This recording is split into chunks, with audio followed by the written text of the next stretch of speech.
Hello everyone. आज हम Hindu mythology की एक बहुत ही इंटरेस्टिंग कहानी के बारे में जानेंगे, समुद्र मंथन। ये कहानी ड्रामा से भरी है। इसमें देवी देवताओं का आना जाना है और बहुत सारे सैक्रिफाइसेस भी हैं। तो तैयार हो जाओ इस कहानी के हिडन लेयर्स को खोलने के लिए। हमारी कहानी शुरू होती है एक बहुत ही गुस्सैल ऋषि दुर्वासा से। एक दिन उन्होंने इंद्रदेव को एक दिव्य माला भेंट की। इंद्र ने अपने अहंकार में वो माला अपने हाथी के ऊपर डाल दी, जिससे भेंट का अपमान हुआ।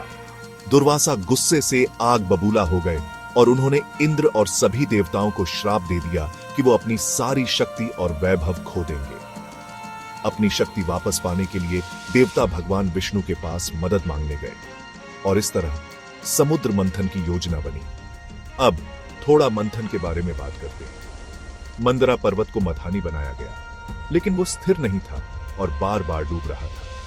भगवान विष्णु को कूर्म अवतार यानी कछुए का रूप धारण करना पड़ा ताकि वो अपनी पीठ पर पर्वत को संभाल सके। और फिर वासुकी नाग थे जिन्होंने रस्सी का काम किया। वासुकी ने बहुत दर्द और अपमान सहा, जो उनकी लॉयल्टी और सैक्रिफाइस को दिखाता है, जिसके बारे में अक्सर लोग भूल जाते हैं। सबसे पहले समुद्र से निकला भयानक जहर, जिसे हलाहल कहते हैं। इससे पूरी सृष्टि नष्ट होने का खतरा था। लेकिन घबराओ मत, भगवान शिव ने सबको बचाया।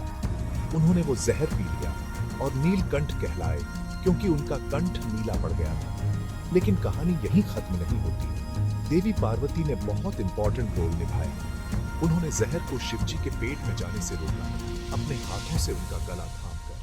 अब बारी है मोहिनी की, जो एक सुंदर अप्सरा थी। जब अमृत यानी अमृता का रस निकला, तो देवताओं और असुरों के बीच उसे पाने के लिए भयंकर युद्ध छिड़ गया।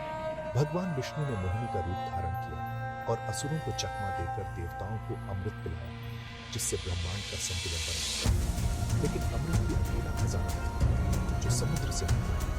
लक्ष्मी, धन की देवी, कौस्तुभमणि, ऐरावत हाथी, कल्पवृक्ष और समुद्र मंथन से निकला। ये सभी खजाने लेकिन ये सब लोग अमृत पर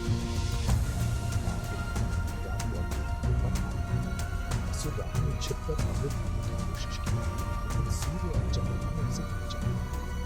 विष्णु जी ने अपने सुदर्शन चक्र से उसका सिर धड़ से अलग कर दिया, लेकिन क्योंकि राहु में अमृत की एक बूंद थी, इसलिए उसका सिर और धड़ अमर हो गए।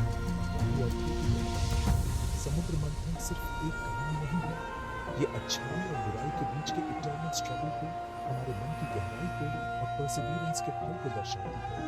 ये त्याग, संतुलन और दिव्य शक्ति की कहानी है, जो आज भी रेलेवेंट है। अगर आपको समुद्र मंथन के अनछुए पहलुओं के बारे में जानना अच्छा लगे, तो सब्सक्राइब करें और ऐसी ही मिथोलॉजिकल स्टोरीज के लिए बने रहे। अगली बार तक मिथोलॉजी के अजूबों को एक्सप्लोर करते रहें।